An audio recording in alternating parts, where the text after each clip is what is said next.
జై భీమ్ 99 న్యూస్ కి స్వాగతం. నిజామాబాద్ జిల్లా భీమ్గల్ పట్టణంలో బీజేపీ నాయకులు కాంగ్రెస్ ఎంపీ రాహుల్ గాంధీకి వ్యతిరేకంగా నిరసన చేపట్టారు. పట్టణ అధ్యక్షుడు కనికరం మధు ఆధ్వర్యంలో సుమంగళి చౌరస్తా వద్ద రాహుల్ గాంధీ దిష్టి బొమ్మ దహనం చేశారు. ఈ సందర్భంగా కనికరం మధు మాట్లాడుతూ నీట్ పరీక్ష పేపర్ లీక్ అంశాన్ని రాజకీయ లబ్ధి కోసం ఉపయోగిస్తూ ప్రధాని నరేంద్ర మోదీపై కాంగ్రెస్ పార్టీ తప్పుడు ఆరోపణలు చేస్తుందని విమర్శించారు.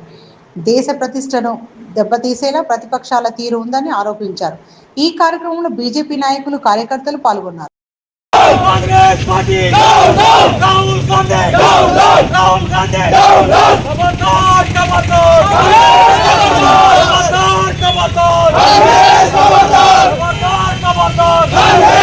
అందరికీ జై శ్రీరామ్.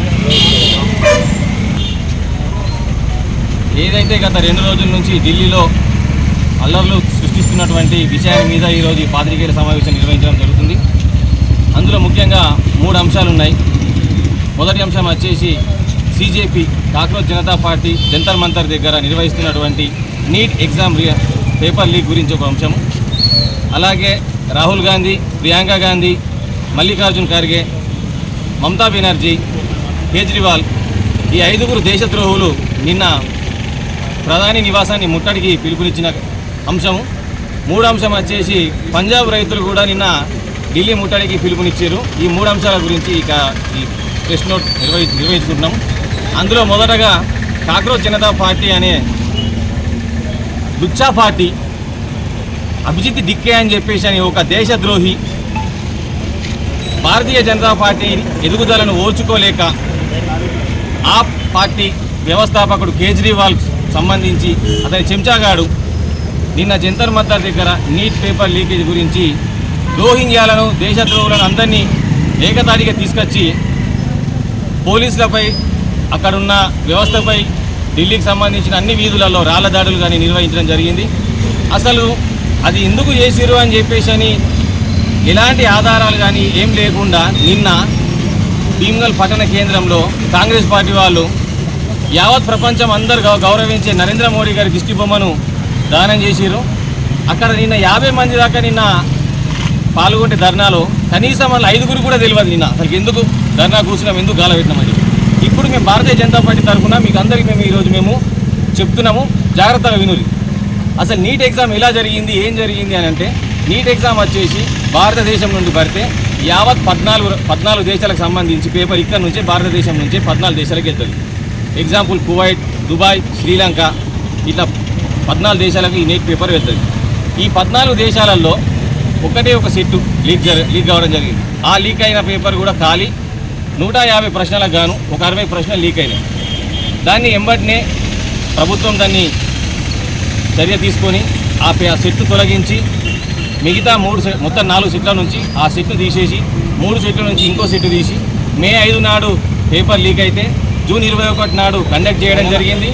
మొన్ననే 4-5 రోజుల కింద రిజల్ట్ కూడా రావడం జరిగింది. అందులో మన వాళ్ళు కూడా నీట్లో ర్యాంకులు తెచ్చుకున్న వాళ్ళు కూడా ఉన్నారు. దీన్ని అసలుకి అవగాహన లేకుండా పేపర్ లీక్ అయింది అని చెప్పేసి అని ఈ దేశద్రోహులు రోహింగ్యాలు వీళ్ళందరూ కలిసి జంతర్ మంతర్ దగ్గర కూర్చొని ధర్నా చేస్తే భారతదేశం సంబంధించిన ఖ్యాతిని, మన గొప్పతనాన్ని యావత్ ప్రపంచం అంతా తక్కువ చూడాలని చెప్పేసి అని మన దేశంలో ఉన్న వాళ్ళే లీడర్లుగా చెప్పుకున్న వాళ్ళే మన దేశ పరువు తీసేదానికి చూసారు. వీళ్ళందరూ కలిసి చాణక్యపురి అని చెప్పేసి అని ఢిల్లీలో ఒక భాగమైన వీధి ఉంటుంది. అక్కడ యావత్ ప్రపంచం మొత్తం మీద అన్ని ఎంబాసీకి సంబంధించినటువంటి ఆఫీసులు ఉంటాయి. అక్కడికి వెళ్ళేసి అక్కడ అల్లర్లు సృష్టిస్తే ప్రపంచాలు ఉన్న ప్రతి ఒక్క దేశానికి భారతదేశంలో నరేంద్ర మోడీది ఘనత తగ్గిపోతుంది అని చెప్పేసి అని ఈ యొక్క విషయాన్ని ప్రపంచానికి తెలియజేసేటట్టుగా వాళ్ళు అల్లర్లు చేయడం జరిగింది. అయితే ఈ అల్లర్లకు గాను ప్రోత్సహించినటువంటి కేజ్రీవాల్, మమతా బెనర్జీ, రాహుల్ గాంధీపై తక్షణమే చర్యలు తీసుకుంటామని చెప్పేసి అని కూడా తెలుపుతున్నాము. ఎందుకు అంటే నిన్న చేసినటువంటి ధర్నాలో ముఖ్య పాత్రలు వాళ్ళే పోషించారు. ఢిల్లీకి చుట్టుపక్కల నోయిడా ఇలాంటి ప్రాంతాలలో బంగ్లాదేశ్ వాళ్ళు పశ్చిమ బెంగాల్ నుంచి తరిమి కొట్టిన బంగ్లాదేశీలు అందరినీ మూకుమ్మడిగా ఈ నోయిడా ఢిల్లీ చుట్టుపక్కల ప్రాంతాలలో ఉంచి నిన్న అంతమందిని సమూహంగా ఒకటేసారి తీసుకురావడం జరిగింది. అయితే నిన్న ధర్నాలో ఇక్కడ కాంగ్రెస్ పార్టీ వాళ్ళు ఏమని మాట్లాడతారని చెప్పేసి అంటే విద్యార్థులపై లాఠీ చార్జీలు చేయడం ఎంతవరకు సమంజసం అని చెప్పేసి నిన్న ప్రశ్నిస్తున్నారు. అరే ఫాల్తుగాలారా మీ అందరికీ చెప్తున్నాయి, నువ్వు నిన్న ఉన్న వాళ్ళు అక్కడ ఒక్కడు కూడా విద్యార్థి కాదు రాబాయ్. ప్రతి ఒక్క నీట్ ఎగ్జామ్ రాసిన విద్యార్థులు అందరూ రిజల్ట్ రావడం జరిగింది, కౌన్సిలింగ్కి వెళ్తున్నారు, ర్యాంకులు వచ్చిన వాళ్ళు సన్మానాలు చేసుకుంటున్నారు, ప్రతి ఒక్క కార్యాచరణ జరిగిపోతున్నది. మీరు అనవసరంగా ఇక్కడ సింగల్ నుండే మీరు దేశద్రోహులుగా మీరు ఇలా వ్యవహరిస్తూ నరేంద్ర మోడీ గారి ఖ్యాతిని దించేసి ప్రపంచంలో భారతదేశాన్ని చిన్న చూపు చూపిస్తున్నట్టు నిన్న ఇక్కడ నుంచి మీరు ఆయన దిష్టిబొమ్మ దహనం చేస్తున్నారు. మీకు ఇప్పుడు ఈ విషయం చెప్తున్నా ఏంటంటే, రాహుల్ గాంధీ నిన్న ఏం చేసిండు, ప్రధాని నివాసాన్ని ముట్టడి అని చెప్పేసి పిలుపునిచ్చింది. ఇది రెండో అంశం. ఇది దాని ముఖ్య ఉద్దేశం ఏంటంటే, ఈ రాహుల్ గాంధీ, ప్రియాంక గాంధీ, మల్లికార్జున ఖర్గే వీళ్ళందరూ కలిసి ప్రధాని నివాసాన్ని ముట్టడి చేస్తే అక్కడ ఉన్నటువంటి ప్రధాని నివాసం దగ్గర ఉన్న సెక్యూరిటీ వాళ్ళను ఆపడం జరుగుతుంది. అక్కడ నుంచి మళ్ళీ ఈ జంతర్ మంతర్ దగ్గర CJP పార్టీ నిర్వహిస్తున్న ధర్నాకు వెళ్ళేసి అక్కడ వాళ్ళకు సంఘీభావం తెలిపినట్టు ఈ డ్రామా చేసి అక్కడ నుంచి అక్కడున్న వాళ్ళను ఉసగొలిపి పార్లమెంటు వైపు తరలించాలని చెప్పేసి వాళ్ళు కక్షపూరితంగా నిన్న కార్యాచరణ నిర్వహించారు. అయితే 144 సెక్షన్ అనేది ప్రతి పార్లమెంట్ దగ్గర ప్రతి దేశాలలో ఉంటుంది. ఇక్కడున్న లుచాలకు తెలియదు కావచ్చు. మన తెలంగాణ, మన అసెంబ్లీ కానీ, మన కర్ణాటక పక్క అసెంబ్లీ కానీ అసెంబ్లీ సమావేశాలు నిర్వహించినప్పుడు 144 సెక్షన్ పక్కా ప్రతి దగ్గర అమలులో ఉంటుంది. అక్కడ పార్లమెంట్లో కూడా 144 సెక్షన్ అమలులోకి ఉన్నది. ఆ 144 సెక్షన్ అమలులో ఉన్నందున అక్కడున్న పోలీసులే కానీ, సెక్యూరిటీ కానీ వీళ్ళందరినీ ఆపడానికి ప్రయత్నం చేశారు. ప్రయత్నం చేసినా కానీ వీళ్ళ దగ్గర ఢిల్లీలో ఎక్కడ లేని ఒక రాయి కూడా కనిపించిన దగ్గర కొన్ని టన్నుల తోటి రాళ్ళు ఢిల్లీకి వచ్చి అలా మీద ఆ రాళ్లతోటి వాళ్ళపై దాడి చేయడం జరిగింది. అప్పుడు ఏం చేస్తారు పోలీసులు, 144 సెక్షన్ ఉంది కాబట్టి దాన్ని అవలంబిస్తూ వాళ్ళపైన లాఠీ చార్జ్ చేశారు. ఈ లాఠీ చార్జ్ ఇలా కనీసం ఒక 3 ప్రాణాలు కోల్పోతారు కావచ్చు. కోల్పోతే దీన్ని యావత్ ప్రపంచం మొత్తం తెలిసే విధంగా ఇంకా పెద్ద ఎత్తున అల్లర్లు చేద్దామని చెప్పేసి ఈ పప్పుగాడికి, ఈ మల్లికార్జున ఖార్గే, ఈ మమతా బెనర్జీ, ఈ కేజ్రీవాల్ వీళ్ళంతా ఒక దొంగ బ్యాచ్కు, దేశద్రోహులకు నిన్న అనుకున్నారు. కాకపోతే లాఠీ చార్జ్లో ఎవరికి ఎలాంటి ప్రాణాపాయం కాలేదు. Okay fine. పంజాబ్ రైతులు ఏందని ఎందుకు తీసుకొచ్చిన మళ్ళీ ఢిల్లీకి?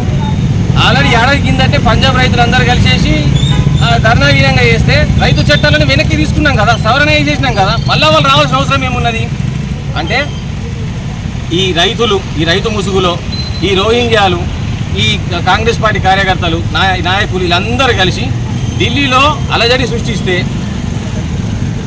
పార్టీ అనేది దిగిపోయి ప్రధానమంత్రి గారి మీద నింద తెచ్చి ఈ భారతీయ జనతా పార్టీకి సంబంధించినటువంటి ప్రభుత్వాన్ని కూలగొట్టాలనే కక్షపూరితమైనటువంటి రాజకీయాన్ని నిన్న కళ్ళ నిండా మనకు కనిపించే విధంగా వేసారు. ఇది యావత్ భారతదేశం మొత్తం గ్రహించింది. 29 రాష్ట్రాలల్లో మీరు కేవలము అధికారంలో ఉన్నది ఒక 2-3 రాష్ట్రాలు కావచ్చు, ఇంకా సపోర్ట్ తోటి ఇంకో 2-3 రాష్ట్రాలు ఉన్నారు కావచ్చు. మొన్ననే ఢిల్లీ ఎలక్షన్లు జరిగినాయి, వెస్ట్ బెంగాల్ ఎలక్షన్లు జరిగినాయి, ఇలా చెప్పుకుంటూ పోతే అన్ని ఎలక్షన్లు జరుగుతున్నాయి. ఎక్కడ కూడా సింగిల్ డిజిట్ రాని మీ కాంగ్రెస్ పార్టీకి నేను తీసుకుపోయి ప్రధాని చేస్తారని ఎట్లా అనుకుంటున్నావు రావులా?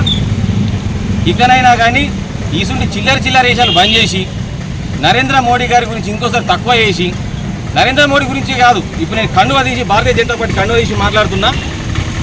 నా దేశం గురించి కానీ, నా భారతదేశం గురించి కానీ ఏ ఒక్క లుచ్చానా కొడుకు మాట్లాడినా కానీ చెప్పులు దండలేసి చంపు కూడా తిరుగుతామని చెప్పేసి అని